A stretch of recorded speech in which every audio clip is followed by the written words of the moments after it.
अस्सलाम वालेकुम दोस्तों, इनसाइड बाय मौज़ूम फ़खर में खुश आमदीद। तारीख नोट कर लें, तारीख है 18 अक्टूबर और 18 अक्टूबर ये वो तारीख है जब एक बहुत ही अहम फैसले का ऐलान होना है। बल्कि अब यूं कहिए कि अहम फैसले पर अमल दरामद का ऐलान होना है, क्योंकि फैसला तो अब कर लिया गया है और उस फैसला का जो ऐलान है यकीनी तौर पर 18 अक्टूबर को जब वो होगा तो हमारे सियासी मंजरनामे पर एक बहुत बड़ी हलचल मच जाएगी। और ये हलचल यकीनी तौर पर बहुत सारे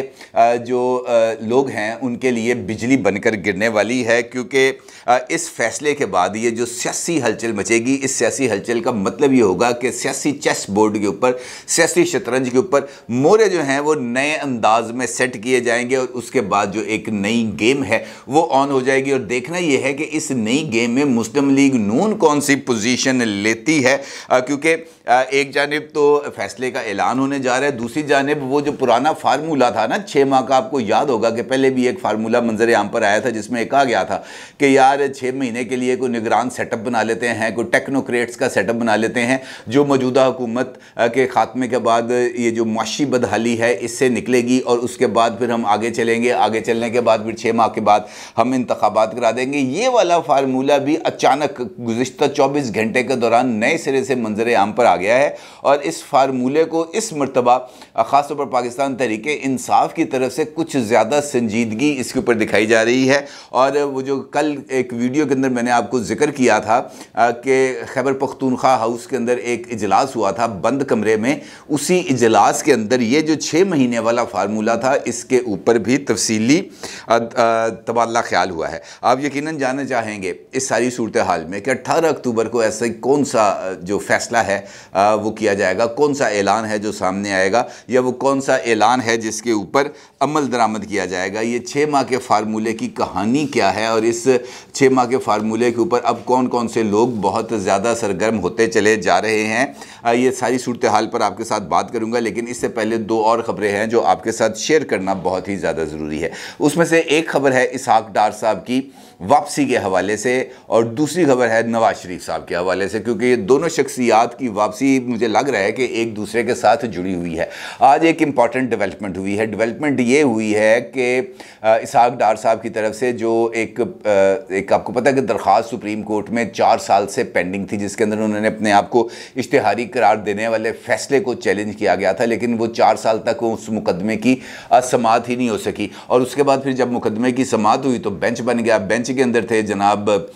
जस्टिस इजाजुल हसन साहब और जनाब जस्टिस मुनीब साहब। और उसके बाद जब ये दरख्वास्त उनके सामने पेश हुई तो इसहाक डार साहब के वकीलों ने हाथ जोड़ कर कहा कि जनाब हम ये दरख्वास्त वापस लेना चाहते हैं, और उसके बाद इस दरख्वास्त को खारिज कर दिया गया। फिर जो इसहाक डार साहब हैं उनकी तरफ से ये जो दरख्वास्त है वो एहतसाब अदालत में पेश की गई, जहाँ पर एहतसाब अदालत के जो जज थे बशीर साहब, ये वही बशीर साहब हैं जिन्होंने पहले भी कोई फैसले दिए हुए हैं नवाज शरीफ साहब के हवाले से और मरीम साहिबा के हवाले से और इसहाक डार साहब के हवाले से। वो दरख्वास्त दायर की जिसके अंदर ये इस्तदा की गई थी कि जनाब मैं पाकिस्तान वापस आना चाहता हूँ, पाकिस्तान आकर अपने ख़िलाफ़ मुकदमात का सामना करना चाहता हूँ, अदालत के सामने ख़ुद को सरेंडर करना चाहता हूँ, लिहाजा मेरे ये जो दायमी वारंट जारी की गए हैं ये दायमी वारंट्स को ख़त्म किया जाए ताकि मैं वतन वापस आ सकूँ। इस मामले के ऊपर आज समाअत हुई है और फिर एहतसाब अदालत के जज जो है मोहम्मद बशीर साहब, उन्होंने फ़ैसला सुनाया है और फ़ैसले में इसहाक डार साहब को एक बहुत बड़ा रिलीफ दे दिया गया है। और उसमें ये हुक्म जारी कर दिया गया है एहतसाब अदालत की तरफ से कि जनाब इसहाक डार साहब जब पाकिस्तान वापस पहुंचेंगे तो उनको गिरफ्तार ना किया जाए। लिहाजा अब जो इसहाक डार साहब पाकिस्तान वापस आएंगे तो उनकी गिरफ्तारी नहीं की जाएगी। वो जनाब जब पाकिस्तान आएंगे तो उसके बाद वो एहतसाब अदालत के सामने पेश होंगे, जिसके बाद ये जो है उनके जो दायमी वारंट्स हैं ये ख़त्म हो जाएंगे, क्योंकि जब वो बंदे ने अदालत के सामने सरेंडर कर देना है तो फिर वारंट्स का जो कायम रहना वो बेमानी हो जाता है। और ये एक बड़ी पेशरफ्त है, क्योंकि इसका मतलब ये है कि इसहाक डार साहब वतन वापस आने के लिए मुकम्मल तौर पर तैयार हैं। और मुस्लिम लीग नून के कुछ ज़राए का ये भी मानना है कि इसहाक डार साहब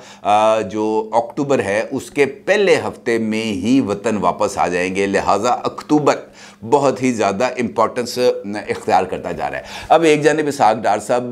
की जो सज़ा है या उनके जो वारंट्स हैं वो मुअत्तल किए गए हैं, लेकिन ये वारंट मुअत्तल करने पर पीटीआई को बहुत ही ज़्यादा मिर्चें लगना शुरू हो गई हैं। वो भूल गए कि जनाब उनके लीडर को भी जब पेशावर से वो इस्लामाबाद आ रहे थे, पेशावर हाई कोर्ट ने भी उनकी इरादारी ज़मानत को मंजूर किया था और उनसे कहा था कि जनाब आप बेला खौफ ख़तर इस्लामाबाद जाएँ, इस्लामाबाद पहुँच कर आप मुतल्लका फोरम पर रजू करें, आपको गिरफ्तार नहीं किया जाएगा। ये सहूलत जब इमरान खान को मिले तो आइन की बालादस्ती है, लेकिन यही सहूलत अगर इसहाक डार को मिले तो इसका मतलब ये है कि देखें कानून और आइन के साथ किस तरह का मजाक किया जा रहा है। और पाकिस्तान तहरीक इंसाफ के रहनुमा जो हैं उनकी तरफ से जो रद्दमल सामने आ रहा है वो भी इसी सिमत की तरफ इशारा दे रहा है। फवाद चौधरी साहब की तरफ से ट्वीट किया गया है जिसमें इस बात का उन्होंने बहुत सारे ये जो टीवी चैनल्स के टिकर्स हैं ना वो अपने साथ अपने ट्वीट के साथ अटैच किए हैं, जिसके अंदर उनकी जो आज की जो अदालती कार्रवाई थी और अदालती कार्रवाई का जो फ़ैसला था वो उसके उन्होंने स्क्रीनशॉट्स लगाए हैं और उसके साथ साथ उन्होंने लिखा है कि इसहाक डार को रिहा करने की तैयारी हो रही है, हैरान हूँ अदालतें तमाशा देख रही हैं। अब अगर एक फरीक अभी मुल्ज़म है ना उसके ऊपर जुर्म साबित नहीं हुआ, इल्ज़ाम क्या है? इल्ज़ाम यह है कि जनाब आपने 21 साल तक जो है वो अपने जो रिटर्न्स हैं वो जमा नहीं कराई। इसहाक डार साहब कहते हैं जनाब मैंने हर साल रिटर्न्स जमा कराई हैं। अब ये वो मुकदमा है जिसके ऊपर इसहाक डार साहब के बैरून मुल्क जाने की वजह से उनको इश्तिहारी करार दे दिया गया था। अब अगर एक बंदा अदालत के सामने आकर ख़ुद को सरेंडर करने के लिए तैयार है तो फिर अदालत को अपना फ़ैसला लेना चाहिए ना, फिर कानून को अपना रास्ता लेना चाहिए। अगर इसहाक डार साहब गलत हैं, टांग ने उनको भेज दें जेल में, जो सज़ा उनके ऊपर बनती है वो दें। लेकिन ये कहना कि जो रिलीफ इमरान खान को मिला था वही रिलीफ अब कैसे दे सकते हैं इसहाक डार साहब को, ये एक बहुत बड़ी दो अमली है जो पाकिस्तान तहरीक इंसाफ की तरफ से सामने आई है। इसी तरीके से जो साबिक वफाकी वजीर हैं हमाद अज़हर साहब, उन्होंने भी एक ट्वीट किया है और जिसके अंदर उन्होंने इस बात का इशारा किया है कि जनाब ये वाले फैसले हो रहे हैं, NRO 2 दिया जा रहा है, लेकिन ख़बरदार इस पर ज़ुबान नहीं खोलनी, तौहीन अदालत लग जाएगी। अब तौहीन अदालत कहाँ लगनी है? तौहीन अदालत तो का मामला तो इमरान खान साहब के ऊपर था जो अब बज़ाहिर उनके कल अदालत की पेशी के बाद ख़त्म होता हुआ नज़र आ रहा है। और दिलचस्प बात यह है कि जिस वक्त इमरान खान साहब गए थे अदालत में तो उस वक्त तो ये बात सामने आ रही थी कि जनाब इमरान खान साहब ने माफ़ी मांग ली है, इमरान खान साहब को कुछ नहीं कहा जाएगा और ये जो चार्ज फ्रेम करना था वो मामला भी वापस हो गया। फिर हामिद खान साहब ने मतीउल्लाह जान साहब से कहा कि केड़ी माफ़ी, कौन सी माफ़ी? हमने तो कोई माफ़ी नहीं मांगी, हमने तो सिर्फ माफ़ी मांगने का इरादा जाहिर किया है, माफ़ी मांगी नहीं है, इरादा जाहिर किया। और फिर यही बात उन्होंने शाहजेब खानज़ादा के प्रोग्राम में की, यही बात उन्होंने रऊफ़ क्लासरा और आमिर मतीन साहब के साथ होने वाली गुफ्तगू में की। दोनों के अंदर उनका यही मानना था कि भाई कौन सी माफ़ी, हमने कोई माफ़ी शाफ़ी नहीं मांगी और हम अपना जो अगला एफिडेविट जमा कराएंगे उसके अंदर ये बात को वाज़ेह तौर पर कहा जाएगा कि जनाब हमने तो कोई तौहीन अदालत की नहीं। जब तौहीन अदालत की नहीं तो माफ़ी किस चीज़ की? हाँ, अगर आपको ये लगता है कि रेड लाइन अबूर की है तो हम इस पर माजरत के लिए तैयार हैं। माजरत और माफ़ी के अंदर बहुत ज़्यादा फ़र्क है। और अब देखना यह है कि वो जो इमरान खान साहब के ये जो जुमले थे जिसके ऊपर अदालत ने फाजिल हाई कोर्ट ने बहुत ज़्यादा इत्मीनान का इजहार किया, ख़ुद अपने ऑर्डर में जो उन्होंने जारी किया था कल की समाअत के बाद, अब ये वो जो हैं हामिद खान साहब की तरफ से मौक़िफ़ सामने आने के बाद अब उनका अब इम्तहान शुरू है कि जनाब उन्होंने अब इस माफ़ी को जो उन्होंने नहीं मांगी बकौल हामिद खान साहब के, उसको कबूल करना है या उसको रद्द कर देना है। इसी तरीके से जो दूसरी खबर है जिसका मैंने आपको जिक्र किया था वो नवाज शरीफ साहब के हवाले से है, क्योंकि मुझे इस तरह लग रहा है कि ये वो मुख्तलिफ स्कीमें नहीं चलती by one get one free, ये बिल्कुल ऐसे ही है। इसहाक डार साहब वतन वापस आएंगे और उसके बाद नवाज शरीफ साहब ने वतन वापस आने का अब इरादा हतमी तौर पर बांध लिया है और मुझे ऐसे कुछ इशारे मिल रहे हैं कि इसहाक डार साहब की वतन वापसी होगी अक्टूबर में और नवाज शरीफ साहब की भी वतन वापसी होगी अक्टूबर में। वो जो मैंने गुफ्तगू के आगाज़ में आपको कहा था ना कि नया चेस बोर्ड बिछ रहा है, अहम फैसले का ऐलान होने जा रहा है और उस चेस बोर्ड के ऊपर नए मोहरे सजाए जाएंगे, नई चालें चली जाएंगी। तो इस सारी गेम के अंदर अब मुस्लिम लीग नून अपने आप को फिट इन कर रही है, वो लाना चाह रही है गेम के अंदर। लिहाजा जब तक वो गेम के अंदर आएंगे नहीं और उनका गेम में आने के लिए नवाज शरीफ साहब की वतन वापसी नहीं होगी, वो गेम के अंदर नहीं आएंगे। इसीलिए नवाज शरीफ साहब की तरफ से भी जो एहतसाब अदालत है उसके अंदर एक दरख्वास्त दायर की गई है, जिसमें नवाज शरीफ साहब की तरफ से ये जो उनके ऊपर एक रेफरेंस दायर किया गया था प्लॉट अलॉटमेंट केस का, और उसमें उनको इश्तिहारी करार दिया गया था, उसके ख़िलाफ़ उन्होंने दरख्वास्त दायर की है। और उनका ये कहना है कि जनाब नैब एक्ट के अंदर जो पार्लियामेंट की तरफ से तरमीम की गई हैं, उस तरमीम के तहत मेरे ख़िलाफ़ भी ये जो रेफरेंस है ये अब नैब अदालत इसको नहीं सुन सकती, लिहाजा इस रेफरेंस के अंदर जो है वो मुझे बरी करार दिया जाए, क्योंकि नए कानून के मुताबिक 50 करोड़ रुपए से कम करप्शन वो अब नैब के और नैब अदालतों के दायरा कार में नहीं आती। और एहतसाब अदालत पहले ही 3 मुल्ज़मान को बरी कर चुकी है, लिहाजा चूँकि अब 3 मुल्ज़मान बरी हो चुके हैं और उन्होंने अदालत से रिलीफ ले लिया है, लिहाजा ये रिलीफ मुझे भी मिलना चाहिए और वो भी चले गए हैं अब एहतसाब अदालत के अंदर। और अब देखना ये है कि इस सारी सूरत हाल में जो नई डेवलपमेंट्स होने जा रही हैं वो कौन से रुख पे जाएंगी और वो किस तरीके से ये सारा अब जो नया निज़ाम बनने जा रहा है उसके अंदर अपने आप को फिट इन करेंगे। क्योंकि नवाज शरीफ साहब की वतन वापसी यकीनी तौर पर मुस्लिम लीग नून के लिए तो एक बड़ी खबर होगी, और उनकी वतन वापसी, उनका गिरफ्तार ना होना, उनका सियासत के अंदर एक्टिव होना, उनका जलसे जुलूस करना, उनका इंटरव्यूज़ देना, उनकी तरफ से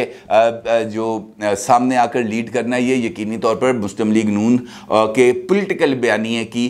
जो असर नौ तश्कील है उसके लिए बहुत ही ज़्यादा ज़रूरी होगा। दूसरी डेवलपमेंट मुस्लिम लीग नून के हवाले से यह है कि मरियम नवाज साहिबा भी अब बहुत ज़्यादा एक्टिव होने जा रही हैं पार्टी पॉलिटिक्स के हवाले से, क्योंकि जो इस वक्त की सिचुएशन है वहाँ पर मरियम नवाज साहिबा पार्ट टाइम पॉलिटिशियन के तौर पर काम करती हैं। जब उनको पार्टी की ज़रूरत होती है पार्टी उनको बुला लेती है, वो आके 4-5 जलसे करती हैं, 5-6 ट्वीट करती हैं, उसके बाद फिर वो